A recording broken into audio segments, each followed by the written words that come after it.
Welcome back to our channel మా ఇంటి రుచులు. నేను మీ స్మార్ట్ విజయ.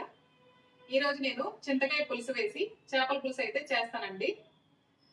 చేపల పులుసుకి కావాల్సిన పదార్థాలు, తయారీ విధానం ఎలాగో చూద్దాము. చిన్న చేపలు అయితే తీసుకున్నానండి.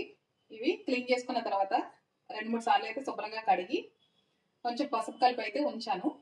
ఇప్పుడు ఒక బాండీ తీసుకుందాము. ఒక బాండీ తీసుకుని క్లీన్ చేసుకున్న చేపలు అయితే ఇందులో వేసేసుకున్నానండి. ఇప్పుడు ఒక ఉల్లిపాయను అయితే సన్నగా కట్ చేసి పెట్టుకున్నాను. అలాగే 4 పచ్చిమిర్చి, 2-3 టమాటాలు ఇవన్నీ ఇందులో వేసేసుకుందాము.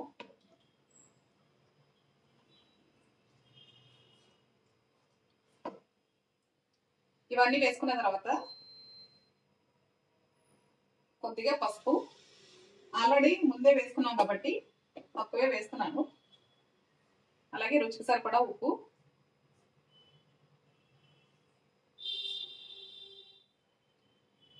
అలాగే కారం,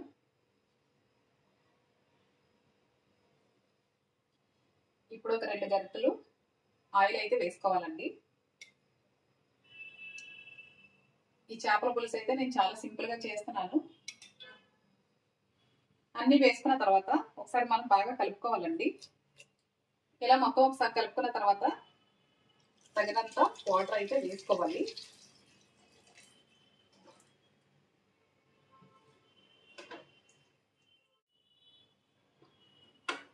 ఇప్పుడు మనం స్టవ్ వెలిగించుకుని ఒక 10 నిమిషాలు అయితే ఉడికించుకోవాలండి మూత పెట్టి.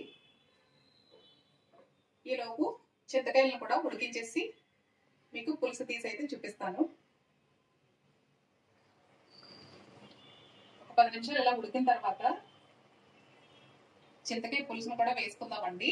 ఇవి చింతకాయలు తీసుకుని 2-3 సార్లు శుభ్రంగా కడిగిన తర్వాత కొద్దిగా వాటర్ పోసి అయితే ఉడికించి పులుసు అయితే తీసానండి.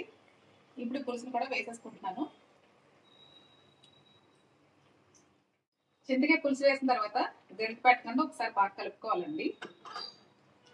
కలుపుకొని ఇప్పుడు కొద్దిగా కరివేపాకు అయితే వేస్తున్నాను. వేసి మరొక 5 నిమిషాలు అయితే దగ్గర పడేంత వరకు ఉడికించుకోవాలి మీడియం ఫ్లేమ్లో పెట్టి. చూసారు కదా ఫ్రెండ్స్, కర్రీ అయితే దగ్గర పడిపోయింది. కావాలనుకుంటే కొంచెం గరం మసాలా వేసుకోండి, వేసుకోకపోయినా బాగానే ఉంటుంది. ఇంకొంచెం అయితే వేస్తున్నాను.